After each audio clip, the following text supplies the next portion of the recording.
Let me ask you a question about the border work, Secretary Rubio.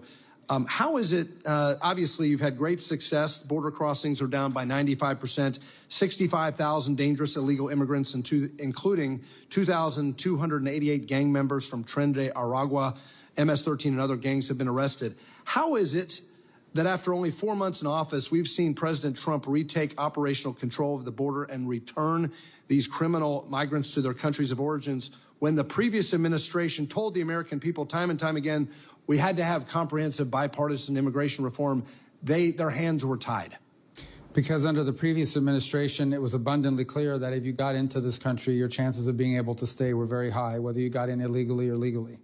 Under the current administration, it's clear that if you get into this country unlawfully, you're going to be removed the way the law requires. It's entirely incentive-based. And the truth of the matter is what we faced over the last few years is not illegal immigration. We've had illegal immigration throughout our history, and every country in the world faces it. What we've had is mass migration. We've had it here, we've had it in Europe, but we've had it here, a mass migration event, which is dangerous and frankly, nothing humanitarian about mass migration for the migrants who are often abused along the way.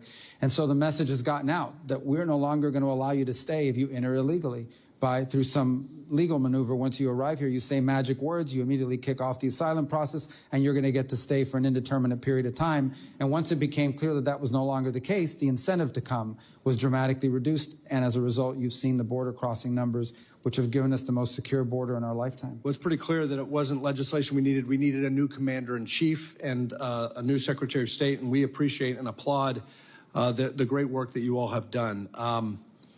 My time has expired, so I will yield back. Chair recognizes Representative Jackson. Thank you so much, and we acknowledge that we miss our dear colleague Conley. Thank him for his years of service. Mr. Speaker, it was 39 years ago. Here in Washington, D.C., I was arrested while protesting against the apartheid government in South Africa's white minority that had a non-minority white for the greater part of the latter half of the 20th century, held captive, if you will, in bondage, which sanctioned racial segregation and political and economic discrimination against its black citizens. I believe your policies on South Africa at this point in your career are wrong, precisely because either you do not understand the history of the country or you have grown indifferent, and I beg that you go to your higher nature. That being said, I want to ask you about President Trump ending U.S. government support for diversity, equity, inclusion, and accessibility that promotes fairness in hiring and helps make our national security workforce the strongest it can be. In the name of advancing an anti-woke agenda, he has given himself permission to break the law, attacking congressionally mandated efforts that have enjoyed bipartisan consensus for decades. I believe not only in diversity is our strength as a country, but in fact, our workforce does not reflect our population, then it merits an inquiry into what are the impediments that are leading to that outcome. Would you agree with that latter statement, that diversity is our strength? I think unity is our strength. Okay, that well, we're a diverse nation is important. While those words you would think that they were mine, they actually are recorded from you in your Senate hearing in July of 2022. Further, do you believe that following the law is important, yes or no? We follow the law every day. Okay. Well, you wear so many hats, it must be difficult to keep track of all the laws that you have supported. But yes, you did vote in favor of the bill, and I want to read a section of the bill that you did support. It's Section 5403 of the 2022 NDAA requires that the State Department to strengthen recruitment of people belonging to underrepresented groups. I know Mr. Trump has asked you all not to say that as cabinet officials, and I hope you have the guts to tell the president on some matters he is simply wrong. Mandating outreach to universities, employees' affinity groups, and expanding paid student internships are among the actions. So I would like to know, do you stand by strengthening diversity within the ranks of the State Department? I stand by hiring the best people to do the job, irrespective of their background, the race, color, so you're going creed. against the very law that you had once supported, which I find highly contradictory and hypocritical. I hope that you would have the courage of your convictions, be the Marco Rubio, the senator that we knew, and not the Secretary of State that is now capitulating to that of a tyrant and that of Mr. of Donald Trump. At this point, I would like to yield my balance of my time to that of the Honorable Sarah McBride. And I thank you so much for your time. Thank you. The president was elected, as far as I recall. I've yielded my time, sir. Thank you, Representative Jackson. Thank you, Mr. Secretary, for joining us. We've talked a bit about the administration's proposed almost 84% cut in the international affairs budget, not just the USAID budget, but the international affairs budget, which includes the State Department. But I want to hone in on one line in particular, which is a 71% cut in the account that includes international disaster assistance. Now, we got a glimpse into what this reality would look like if this budget was implemented back in March, when the administration, when the U.S.'s response to a devastating earthquake in Burma was dwarfed by China's response. I think China's response was about 15 times greater than our response. Now, after that, we sent a letter to you that unfortunately we did not get a response to, asking several questions about the administration's decisions to essentially turn our back on the people of Burma. Now, as you said, foreign assistance, including international disaster assistance, is not a charity. It's a strategic investment. And when we were not there in Burma, it allowed China to fill the void. So I guess my question is, did you advise the president then, or are you advising the president to make decisions that pull the United States back from the world stage and allow China to play the good cop, eat our lunch on the international aid stage, and increase China's soft power? China spends, even now, a fraction of what we spend on foreign aid. It's not even close. It's a laughable difference. As far as Burma, the reason why we did respond to Burma, the problem is that the junta there hates us, and they're pro-China, and they were still bombing their own people right after the event happened. As you, as a senator... Time has expired. I yield back, Chairman. Representative Davidson is recognized. Thank you, Chairman. Mr. Secretary, thank you for being President Trump's Secretary of State. People back home love you, think you're doing an awesome job. And they would want me to relay that to you, and I certainly feel it as well, so thank you. Secretary Rubio, Ukraine has been one of the largest recipients of U.S. foreign aid. We've given Ukraine well over $200 billion in aid since the war began, since Russia invaded them, and I've voted against all of it. Despite Zelensky's claims that, quote, when it's said that Ukraine received $200 billion in support, to the Army during the war, that's not true. We received about $76 billion. It's significant aid, but it's not $200 billion. You know, Mr. Secretary, I actually am concerned that President Zelensky is right. You know, as I chair the Committee on National Security and Illicit Finance, I'm highly concerned that there's a lot of illicit finance there. Frankly, Republicans tried hard in the Senate and in the House to get a special inspector general there, but when you see things like that, there's a lot of concern. We know the previous administration wasn't following the money. Will you commit that you're following the money, and can you give us an update? Yes, obviously all of our aid is going to be analyzed. We have inspector generals. We have a particular inspector general on that account that will look at all of that spending, and if we ever identify misappropriation or movements around, then we will certainly address it. But I think the broader point, and is the one you make, is that we've provided extraordinary amounts of assistance to Ukraine, but this war now has to come to an end. There is no military solution to this war. It only ends in a negotiated settlement. And the sooner it ends, the less people are going to die, the less money is going to be spent, and the less destruction there's going to be. And that's the president's #1 priority, end the war once and for all. For 3 years, no one did anything to end it. And he is doing more than anyone ever has. And he's the only one in the world that can. Now, obviously, it'll take two sides to agree to it. But the president has expended and we should be very proud that we have a president that's pursuing peace and not new wars. I introduced the Define the Mission Act when they first went to war, because normally that's what you do first. Tell me what you're trying to accomplish, and then I can tell you whether I agree with the kind of resources you're asking for. We never could pass that. We never got a clear answer from the previous administration. So thank you for leading this effort on behalf of the president to define the mission, that we will help secure a peace. And one of those big steps was a minerals deal. I want to be clear that that agreement on minerals with Ukraine doesn't include security guarantees, does it? There are no military guarantees, correct? Yeah, thank you for that. And I just want to turn now, as the founding chairman of the Greenland Caucus, to another area where we have the opportunity to talk about minerals, not just Arctic security, but Arctic opportunity, in a place where maybe it would make sense to include security guarantees. Can you give us an update on the administration's thinking about Greenland and the importance of that relationship? Well, the administration's view is twofold. Number one, we respect the sovereignty and self-determination of the people of Greenland and whatever they decide they want to do and what direction they're going to go. And number two, that Greenland is critical to global security because of its location, its geopolitical importance.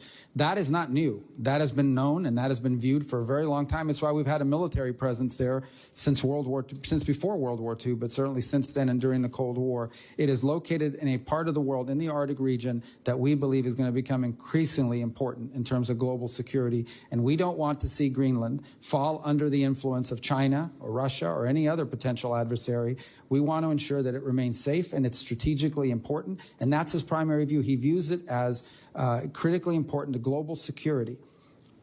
Yeah, it's well said, Mr. Secretary. Thank you for that. And our caucus would love to work with you and the State Department and whomever you designate to work with on Greenland issues in particular. We've been in touch with people there, people in Denmark, and really look forward to helping, from the legislative perspective, support the administration's objectives there.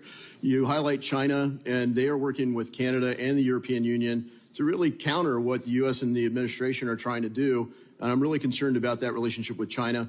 I think one of the cornerstones of American strength is the power of the U.S. dollar as the world's reserve currency. As we talk about stable coins and the future of money, China is trying to counter that. Could you talk about the future of money and the role of China?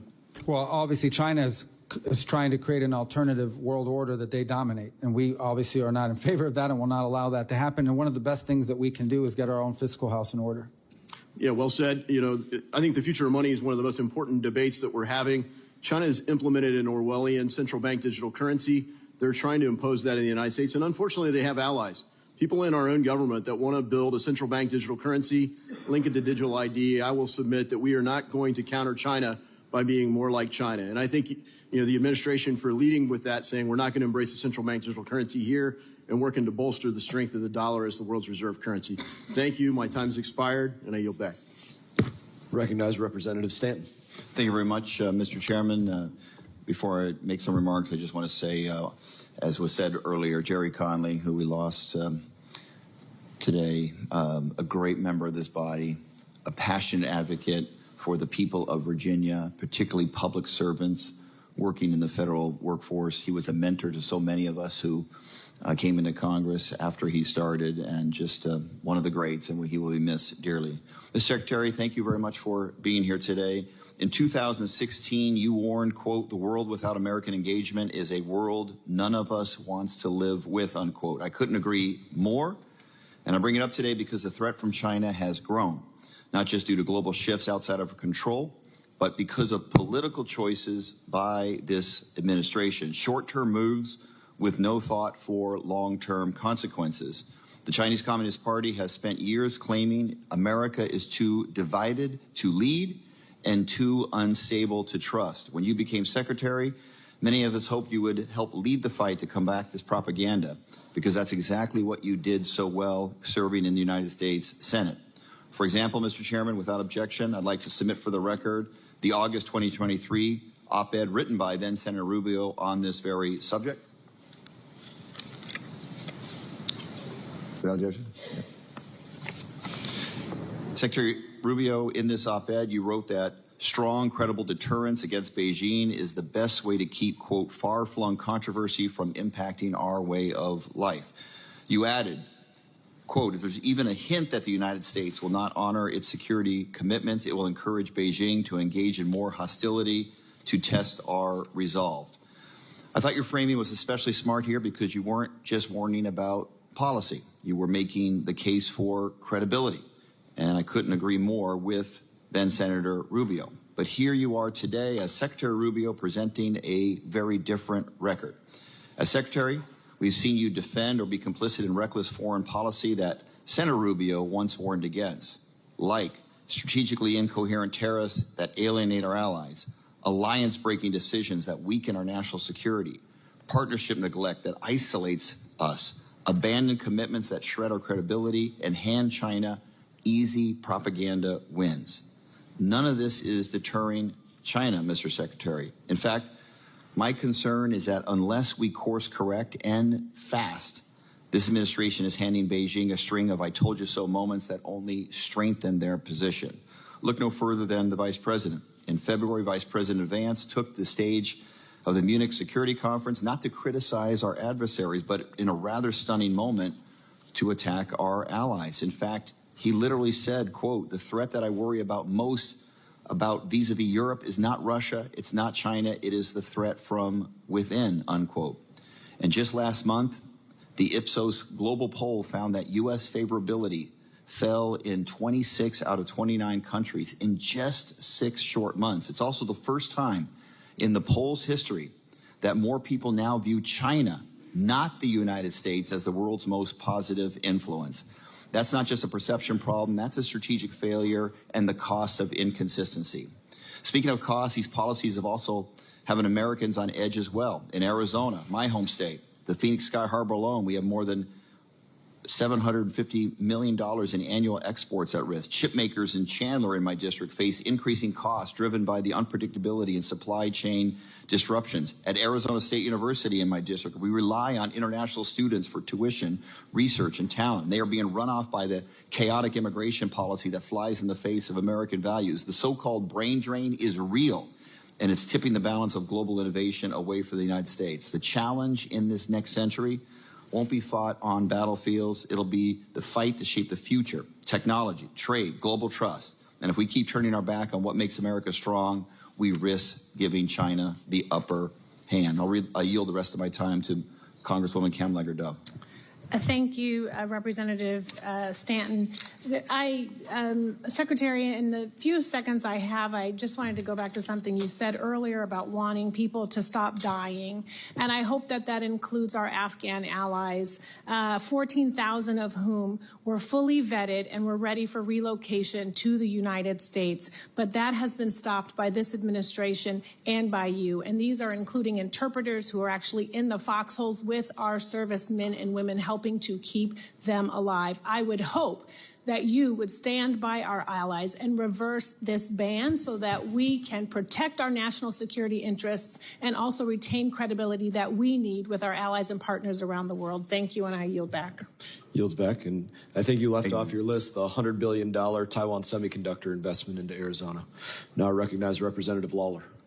Thank you, Mr. Chairman. Mr. Secretary, thank you for being here. I want to thank you for your leadership in getting Idan Alexander released last week. That is a big step forward. We still have 4 remaining American hostages being held, all of whom are deceased. I just continue to encourage you and the administration to continue to lead on that front to get them home. Last Congress, we passed legislation to create a special envoy for the Abraham Accords within the Department of State. The Biden administration refused to fill that position.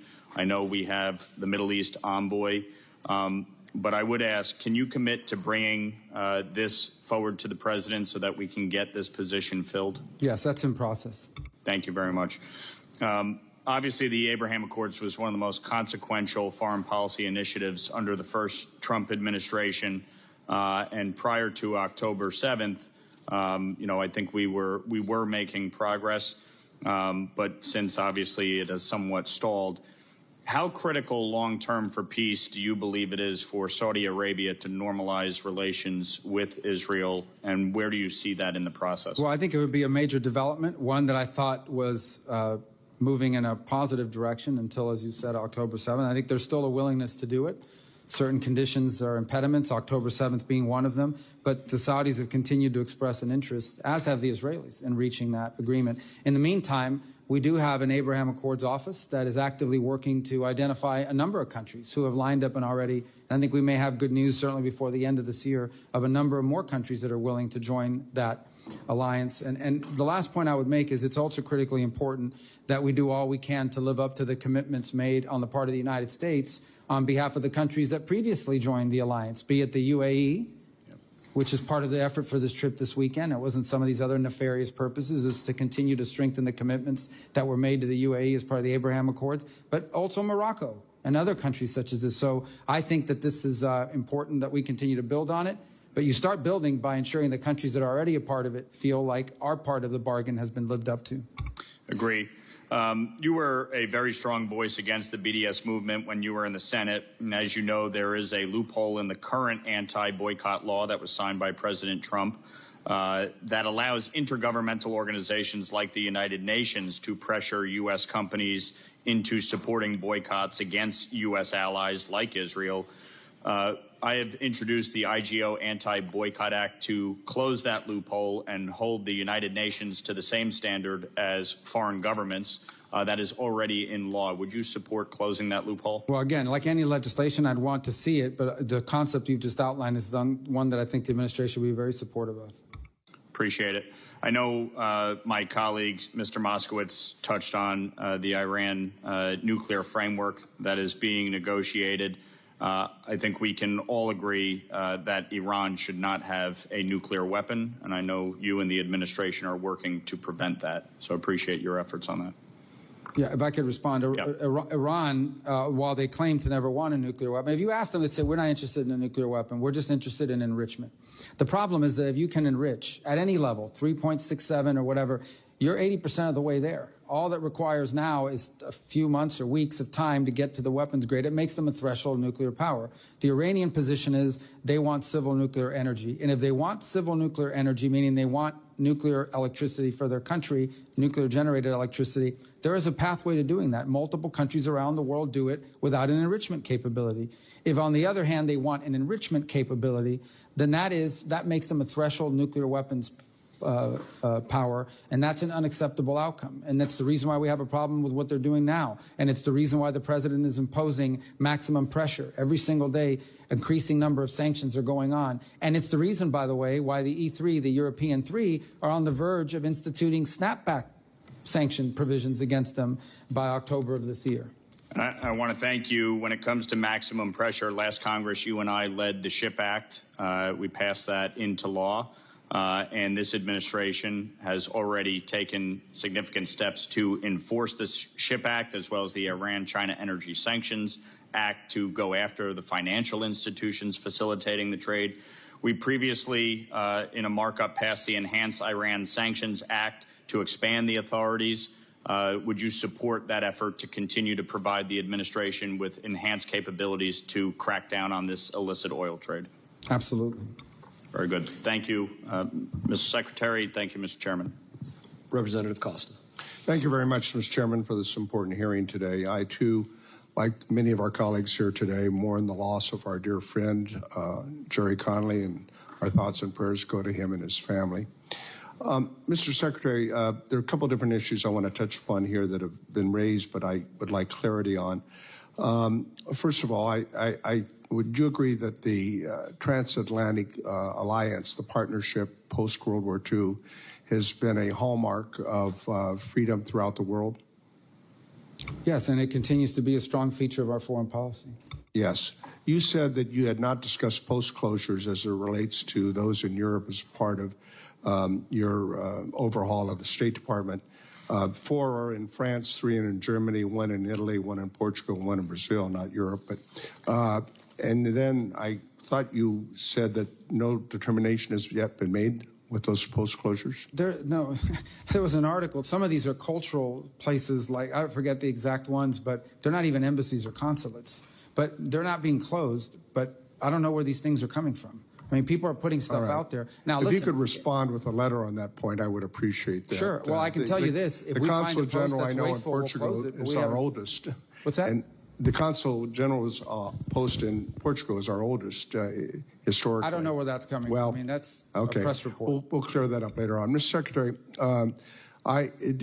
you know, America has been the beacon of light for democracy, post-World War II, certainly.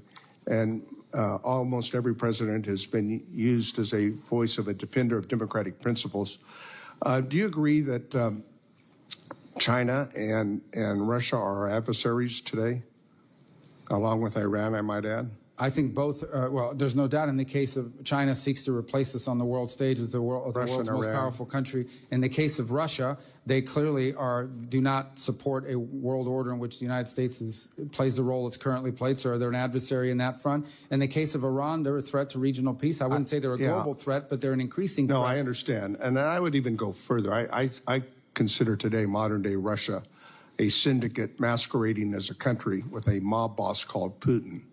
And so in these negotiations, I want to do a comparative analogy. The president has indicated that with Iran, as we've noted, that maximum pressure are the tactics that will be used to engage Iran to ensure that they do not obtain nuclear capability. Is that correct? Maximum pressure on Iran? Right. As compelling them to not seek a nuclear weapon? Right. Correct. Or the alternative is worse? Yes. In the negotiations that the president is trying to seek a ceasefire and a peace between Ukraine and Russia, I would like to ask you why the president has not considered using maximum pressure on Russia to ensure, which we have the ability to do so. Sanctions are being considered, as you know, over in the Senate, additional sanctions, to pressure Russia into a ceasefire mode and to a peace agreement, realizing that they've broken the last 3 agreements they've had with Ukraine in the last 20 years. Well, I think the president has made clear that he understands clearly he has options with increased sanctions on Russia if necessary. He would prefer that they agree to a peace deal. And so it's a process of trying to encourage them to reach peace. If ultimately that doesn't work, the president has publicly stated he's very well aware of the sanctions options, devastating sanctions options that he has. And I just want to make sure that we're clear about this because we have leverage on Russia. And it's not clear to me that we're using it in the same sense that we're using it with Iran. And I think, frankly, we and our allies must be together in defending democracy. And certainly Ukraine is a democratic and intending to become more democratic, wants to join with the West, with the European Union, as well as ultimately with NATO. And I think Poland, Romania, and the Baltic states are watching very carefully to America's commitment to Ukraine. Let me go on quickly here. The effort was raised, and you commented on Armenia and Azerbaijan, another country that Azerbaijan that has not kept its commitments in the Minsk Accord. We've tried to get Republican and Democratic administrations to forego the waiver on Section 907 on military aid to Azerbaijan. Finally, last year, the Biden administration rightfully refused to issue the waiver. I think it should be permanent. What is your position, and will you commit to not resisting Section 907 waiver again this year that would block military aid to Azerbaijan? Well, we haven't made a determination on that yet because what we're focused on right now is getting them to agree to a peace agreement that does not cause them to invade a neighboring country in Armenia. We would like to prevent that from happening. The president's very committed to preventing wars, and we've tried to outline to both sides, especially the Azerbaijani side, the tremendous benefits that would come from signing a peace deal and not engaging in a war that we would find to be destructive, counterproductive, and the last thing we need right now in the region. And Armenia is looking for our help and our support. Representative Kane is recognized.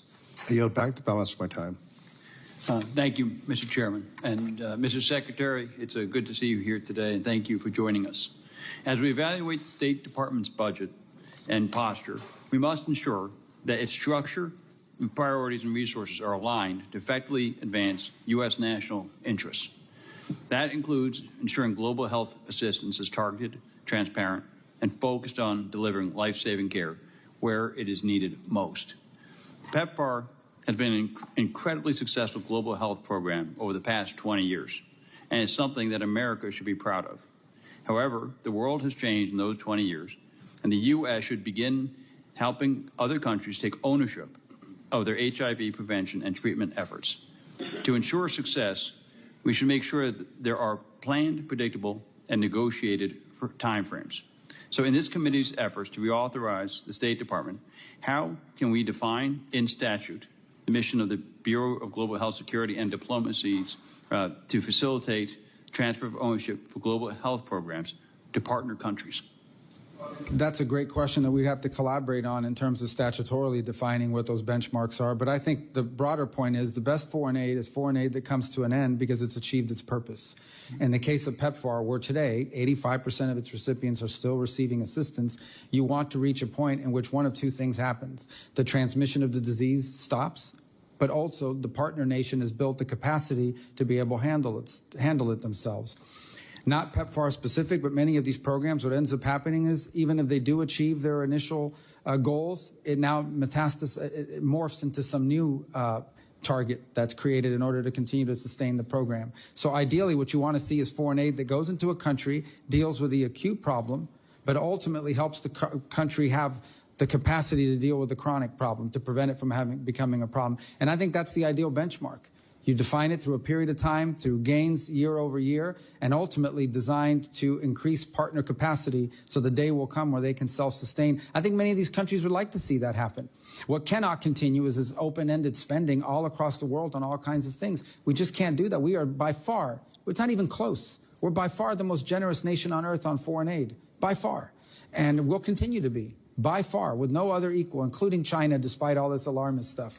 But at the same time, it's got to be forward our national interest, and it cannot be throwing away taxpayer money. So recently, companies have begun developing novel HIV prevention therapies that last longer and can increase adherence, improving HIV prevention outcomes and reduce costs. As this committee seeks to reauthorize the State Department, how can we ensure that the Bureau of Global Health Security and Diplomacy is encouraged to quickly deploy these American innovations to PEPFAR partner countries? Well, I think at the statutory front, we can, in the reorganization, in fact, if you're able to do a reauthorization, we can build that into the law and into the requirements. From a management perspective, it's what we should expect of our people. In essence, every single year when we engage in something, you have to be able to outline how is this in the national interest, how do you measure success, and it has to be analyzed on a regular basis to ensure that it's delivering. You don't want to be 10 years into a program before you realize you spent all this money on a title that sounds good, but you didn't get the outcome. And now you got to keep funding it, or someone will come up here and create a protest or lead an effort. We have this entire thing called, I call it, the foreign aid industrial complex of NGO on top NGO on top NGO on top of NGO, who have built this massive monster complex of foreign aid. In some cases, one project has like 15 subcontractors underneath it before it finally reaches a local partner. That's outrageous. We cannot allow that to build and continue to build in that way. Okay. And then New Jersey boasts an unrivaled biotech industry that provides many products to the PEPFAR program, including HIV diagnostics. As you integrate PEPFAR's functions into the Bureau of Global Health Security and Diplomacy, how are you looking to ensure that diagnostics will continue to be a key component of the PEPFAR program? That's great insight. That's the kind of input we want to see. And that's the kind of input we want to work with you on and members of this committee on. These are the kinds of things that we can build ultimately in an authorization bill, but more importantly in our internal practices, again, to ensure that when we're providing aid, it's the right aid and the kind of aid that helps us meet the benchmarks that we've set. And how does PEPFAR fit into your broader vision of foreign assistance that advances U.S. national security and global health security objectives? It's a program we're proud of. It's one of the first programs we restored after the 90-day pause. Even before that, it's one of the first programs that I've highlighted here today. 85% of the recipients are on it. But it does need improvement. The program does need improvement. Thank you. Yield back. Representative Alma. Thank you, Mr. Chairman. Secretary Rubio, do you know what this is? I'm sorry, my LASIX is not as good. That's all right. I'll explain. This is a ready-to-use therapeutic food, also known as a RUF. It's produced in the United States by Adesia Nutrition in Rhode Island and Manna Nutrition in Georgia from American-grown farm products. A single box that I have right here of this miracle product can save a child from dying of severe acute malnutrition in only 6 to 10 weeks. Now, since January, you have promised over and over again that foreign aid freezes will not include life-saving assistance. RUF save the lives of children who are starving around the world. Do you agree that this product is life-saving aid? It can be, yes. Well, Secretary Rubio, the World Food Program estimates that 8,000 children die from hunger every day. Until last Friday, over 123,000 RUF boxes were purchased for Sudan, but were sitting in Rhode Island in a warehouse because of State Department delays. So my question for you is, are you doing everything you can to keep starving children from dying? There was no State Department delays to that being deployed. There may have been other delays, but it wasn't State Department. There were State Department delays. And it is clear that you have not done everything you can do to keep these kids from starving, because there are another 185,000 boxes of RUFs that the U.S. government and taxpayers have already paid for sitting in that same warehouse, all because the State Department doesn't have a plan doesn't have his stuff together to get this rolling. So I can think of several countries where this aid is desperately needed, where these boxes of roughs could save hundreds of thousands of children's lives. And these delays have real consequences, not just for starving children, but also jobs at home. I talked to the CEO of Adija, who said they had to lay off 10% of their team due to the lack of payments from the U.S. government and a lack of clarity in March. So Secretary Rubio, will you commit to making decisions needed to move the remaining 185,000 boxes of roughs to countries that need them by the end of this week? Well, I'd be interested to learn what those impediments are. Well, we've been talking about this for a while. I've sent you letters since January. But there's no impediment on our end to distributing that. There are impediments. I'm speaking directly to the Sudan source. is a war zone. Secretary, I'm reclaiming my time. This exists as a problem, and you have not acted. That's false. And maybe it's the case that you have too many jobs. Because I know it's the case. It must be a lot to be the National Security Advisor, the National Archivist, or the head of USAID. That's a lot. I understand a lot of footballs. You a football player, that's a lot of balls to catch. But the issue here is we have children who are dying. So will you commit to continuing to fund the production, transportation, and distribution of these domestically produced life-saving products to save starving children around the world? They're approved now. They are not moving. I just told you about 185,000 boxes in Rhode Island. I live there. And you need to figure out why they're not moving, because it isn't an impediment from us. Sir, you need to figure out. That's actually your job, sir. No, it's no impediment from the State Department. Well, Mr. Secretary, it seems like you will not make a commitment. Sir, it seems like you refuse to make a commitment. We do more of that than anybody in the world, and we're going to continue to do it. We're going to continue to do food aid. We're going to do more food aid than any country on the planet times 10. Well, that's a lot of talk. But I believe those are numbers. Seeing is believing, and there is not to be seen. Those are numbers. Those are facts. We do more foreign aid. Well, I've got numbers. I've got 185,000 boxes that aren't moving. So, but the State Department doesn't move I'm going to do you a little favor. We authorize them. Mr. Secretary, I'm reclaiming my time, sir. I'm going to do you a favor. To move. Well, you ask questions you don't want anybody answer. I'm telling you, they're allowed to move. And I have a question for you, and you're compelled to answer. Why don't you take 10 seconds now to turn to your staff and say, let's get this fixed? My staff knows that this has been fixed. No, it hasn't been fixed. On the State Department side. You have not proven that to me. If the people who are affected, both here domestically and around the world, are not receiving this life-saving product. They are receiving it. Look, you staked your career in the Senate on supporting humanitarian aid. But now you won't make a commitment, or you're saying things have been done that haven't been done. Commitment. You've made a commitment? We do more food aid than anybody in the world. We're doing more today than anybody in the world. Secretary, I'm reclaiming my time. You are speaking in generalities. I'm talking about specifics. I'm speaking in specifics. We do more than anybody in the world, and we're doing more than anybody in the world right now at this very moment. That's hyperbole, sir, because this has been disrupted because of your freezing of aid. Who does more food aid than the United States? Sir, why are you asking me questions? My job is to ask you questions. Well, you're the one that's claiming that Secretary, I'm reclaiming my time. Secretary, I'm reclaiming my time. This is why I'm introducing the Rubio Act. So you focus on the one job that the Senate gave you to serve as our Secretary of State, because you are clearly distracted, okay? After the last few months, I understand why President Trump has such colorful nicknames for you.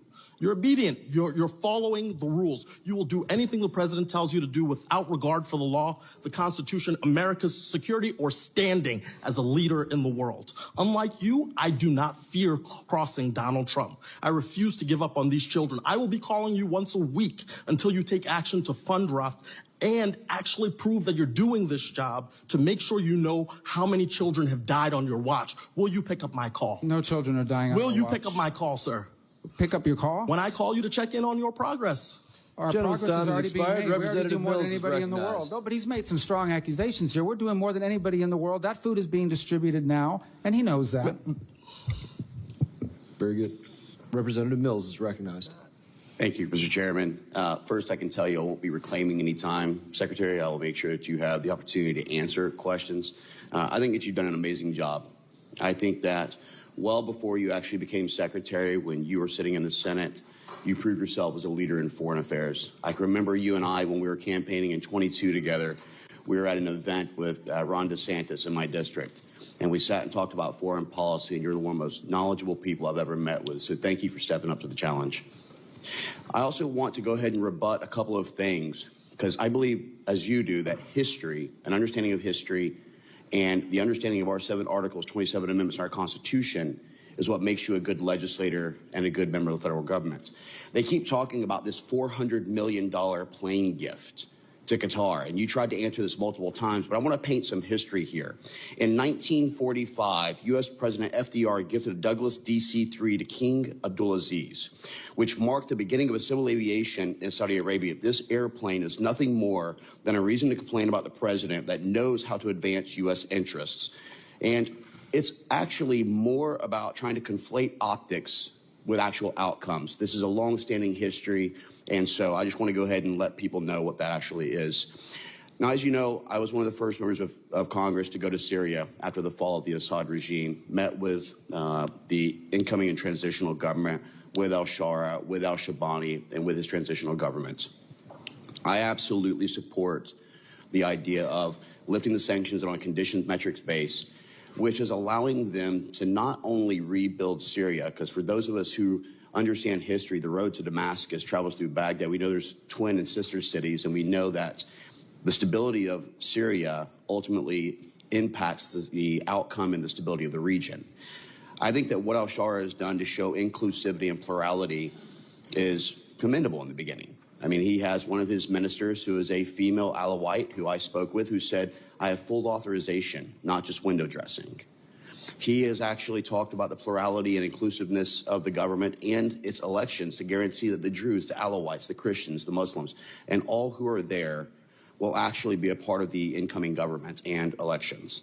He's also working with Israel to speak right now, where he's blocking weapons transports through Syria into Lebanon from Hashd al-Shaabi, the Iranian-backed militia, to try and make attacks against Iran. He's working with Iraq and the United States and the CTS teams to help combat ISIS, Daesh, to guarantee that they're still weakened, but also guaranteeing that he's pushed Iran out to make sure it's not a proxy state. It's a historical moment for Syria. 50-plus years, the Russians have had a stronghold under the Assad regime. And I commend you on your support for this and also the Caesar Act when it passed. Secretary Rubio, I have a question with regards to Iran. We understand that the nuclear negotiations are going on and there's much to be done. But could you give us some of the highlights to what these metrics and conditions will be in the administration to guarantee that not only do we see a Iran that is free of nuclear weapons, but a potential change and fall of the Iranian regime? Well, anytime these negotiations are ongoing, you want to be delicate about what you say publicly because it could upend them. And obviously, I remind everybody that no matter the nature of their government, in foreign relations, the people on the other side are in politics too. So they have their own balances that they need to have in terms of what they say publicly. What I think has been abundantly clear and the president said is, number one, Iran will never have a nuclear weapon. And he's discussed that there's one way to do it, which is not an ideal way, and the other way to do it is for Iran to agree to a deal. What is a deal that does not allow Iran to get to a nuclear weapon? It is a deal that doesn't just say we commit not to getting to a nuclear weapon and taking them at their word, but ensure that they do not have the capacity, the continued capacity to enrich. If they can enrich, then you are basically a threshold nuclear power that at any time can accelerate that process and get to that point. So that is the goal of these negotiations, to create an incentive model where if they give up their enrichment capability, they will receive some sanctions relief commensurate with it. That's the hope. That's what we're working on, because the alternative would be something far more destructive, and we seek to avoid that if possible. Thank you, Mr. Secretary. And obviously to stop the funding of the proxy militias like Houthis, like Hamas, like others, which I know that you've been adamant about.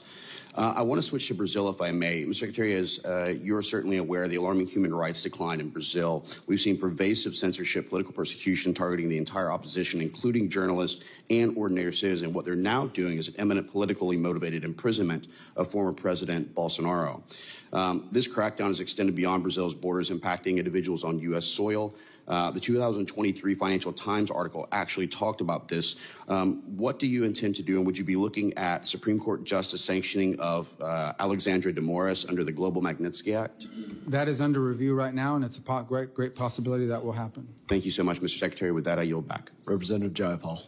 Thank you so much, Mr. Chairman. Thank you, Secretary Rubio, for being here. On March 21st, 2025, the State Department approved the revocation of a student visa for Rumeysa Öztürk, a Turkish citizen who is a graduate student at Tufts University, apparently simply for writing an op-ed. According to an internal State Department memo, you took this action under your discretionary authority to revoke visas, and soon after you revoked her visa, armed and masked plainclothes officers snatched Ms. Ozturk off the street and transported her to a prison in Louisiana.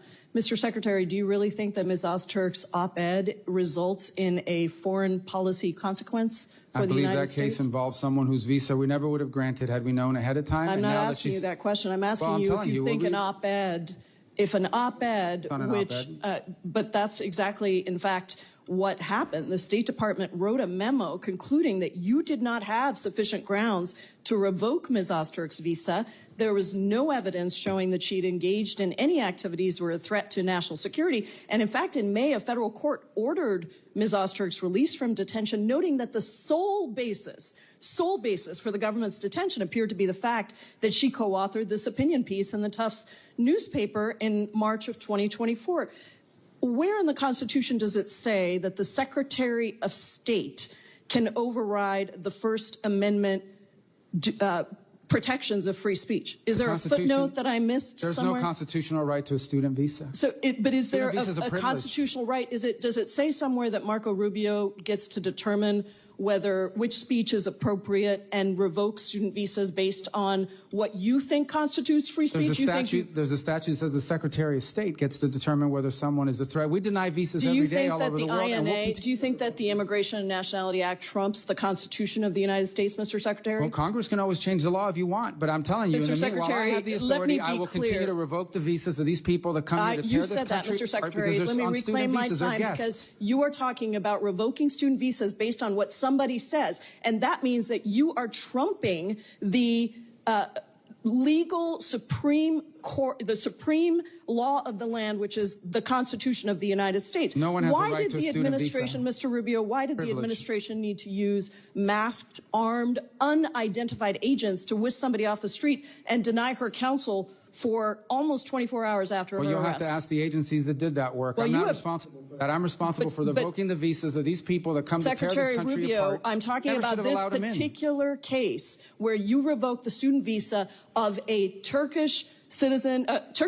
who was a graduate student who wrote an op-ed that you didn't like. And suddenly you allowed for masked men to whisk her off the street. And you have multiple jobs, apparently. You're the national security advisor as well. So don't tell me it's not your job. Who snatches her off the street? We don't do the snatching, but I can tell you we do the visa revocations. Let me ask you about the national security consequences of people, masked men on the streets, snatching people off the streets. If these are legitimate law enforcement agents carrying out proper arrests, why are they hiding their identities? Because then radical crazies will try to hurt them. So you think that U.S. agents who have almost always gone without face coverings, even when they're arresting some of the country's most dangerous criminals, suddenly have so much to fear from a graduate student who wrote an op-ed that they need to be masked? Is that law accurate? student was a guest in the United States on a student visa. No one's entitled to a student visa. So you revoked her student visa based on an op-ed which trumps the supreme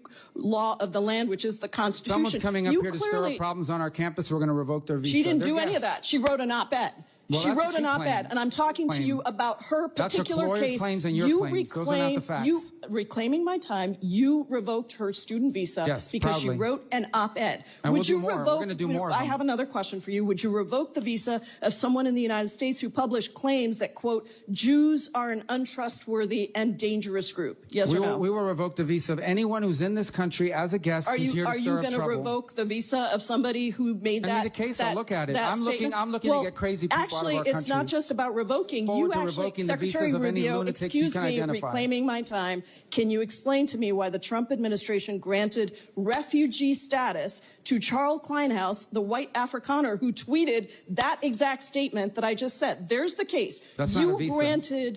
You who granted that person to enter the United States. That's someone that applied here through a totally different process. Secretary Rubio, visas are a privilege. Secretary we deny Rubio, them all the time, you and we'll revoke revoked a visa based on an op-ed, and then you allowed for masked men to snatch somebody off the street. Your time is expired. That's your claim. That's not accurate. Recognize Ranking Member Meeks for a closing statement.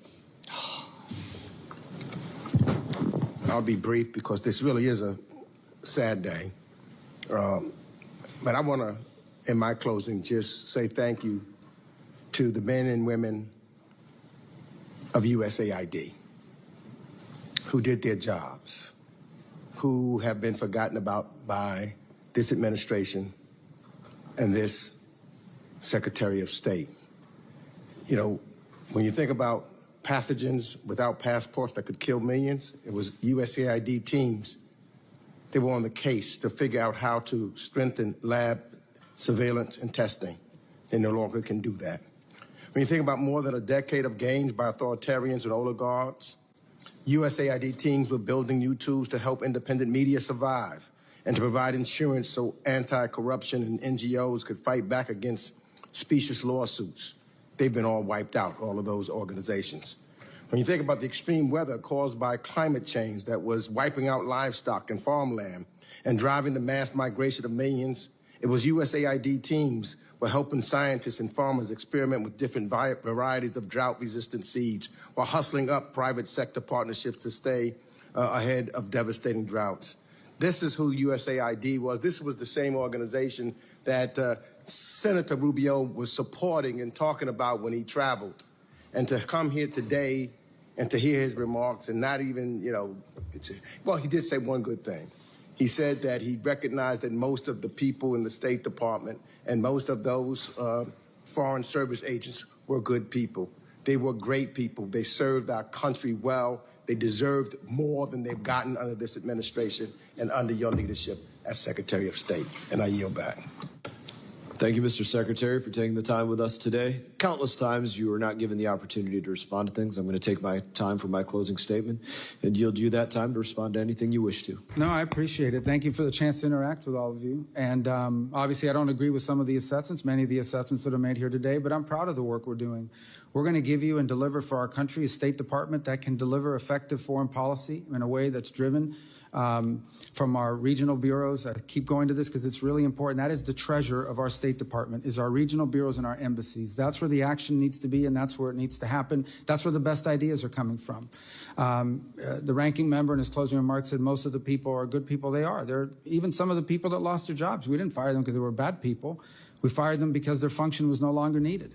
Or if they were removed. I'm proud of the reforms at the State Department. To date, I believe there's been we've had some people leave early, as they always do, and retire, but by and large, we've only had about less than 200 people removed from positions as a RIF because we closed down the Global Engagement Center and one other bureau.